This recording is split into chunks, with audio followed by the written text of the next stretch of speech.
Dre, hey, real quick, I see you working and you grinding, bro, but just give me your thoughts on the weigh-in. Crawford looks amazing, Canelo looks amazing, man. They both look good. What you think? Absolutely, they both look amazing, top notch. I already know they both ready for this fight now. I really can't wait to see how it goes now. I'm anxious to see on paper. Look, I'm edging Canelo, right? Just by the simple fact of his size and who he's been in there with. You know what I'm saying? Him being the actual guy at this weight. You know, but spiritually, physically, and just skill-wise, I think Crawford has more options, man. So I think he pulls it off of that notion. It's going to be done through his confidence, his will to win, remain undefeated, be three-time undisputed world champion. So I believe he's going to put it off based off those factors alone.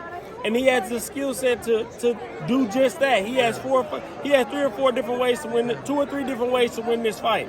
So pick and choose, implement every one of those as you go, and then we're going to see you walk away with the victory. Three-time undisputed. As for Canelo, he looks good, but his physique looks a little tighter, maybe even a little lighter than previous fights, man. What do you actually see in his physique? Here's the thing. When it comes to victory for either one of them, they're going to have to do something they've never done before.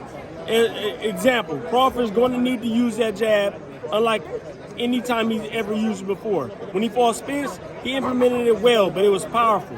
With Canelo, it's going to have to be sneaky, it's going to have to be fast, it's going to have to be sharp, it's going to have to be up, it's going to have to be down. Set up the big shots behind that jab. Canelo, he has 1 or 2 ways of winning this fight. Implement the pressure for sure. Be careful as you implement that pressure. No fighter wants to get touched. Even though he can take a punch, he's not looking forward to getting hit. You know, and nobody is. So you want to be careful doing that. And then when he gets in the inside, implement his skill, and he can win those exchanges on the inside and possibly pull out this fight as well. Yeah, how long do you think it's going to take for both of them to fill each other out? They both can be slow starters. What do you think this fight's going to play out? Great way to look at it, and that's how I'm thinking about it as well. I'm thinking to myself like, okay, Canelo's a slow starter, but he fades late as well, right? So I'm thinking Crawford got to carefully take advantage of that, make him punch more than he's used to early, to get him tired late, and then take advantage of the fight. Big question, brother. So midway throughout the fight, real. So the big question is, does Crawford need to change his style slightly to win this fight? That might be the part where he has to do something he's never done, and we don't know. And will he have to engage more? Does that make him more vulnerable? That's why I think Canelo all day long. He just said Canelo all day long. He's definitely going to have to. He's definitely going to have to engage more, exactly. Right, to make Canelo engage more. Yes. The more you make Canelo execute, the more you can look forward to him tiring out. How about this late one, in the brother? fight and then walking away with the victory. One more question, because I'm a noisy Brit. Yeah. I'm here with my lovely scruffy cousins. I love it. Talk to me. The fact that Terence is 14 pounds heavier than he normally fights at, can that dictate him slowing or fatiguing later in the fight? Not rounds 9 to 12. Crawford, 2-time undisputed world champion, undefeated, never been down before.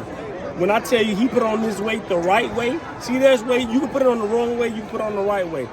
Crawford put it on efficiently, neither, right? So it's going to carry forward to implement the same style he's always been, but then come forward even more when it's time. He's going to take advantage of the later rounds, no doubt in my mind. It's going to be more dangerous though. The more comfortable you get, the more chance you take. The more chance you take, the more susceptible you are to a big punch. You're describing a 50-50 fight.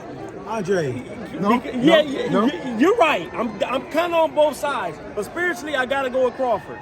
I know he can pull it off. He has everything in him to do so, and he has more options. If he beats Canelo, does that help to make boxing great in America again, and starts the avalanche? I don't think there's no shame in losing to a fighter like Crawford for Canelo. I don't think Canelo will lose a bit of his legacy if he loses to Crawford. You know what I'm saying? This is a great fight for boxing. We've seen it before, like we just said, Sugar Ray Leonard versus Marvin Hagler. This is what happened before. You know what I'm saying? So I don't think it tarnishes Canelo's legacy.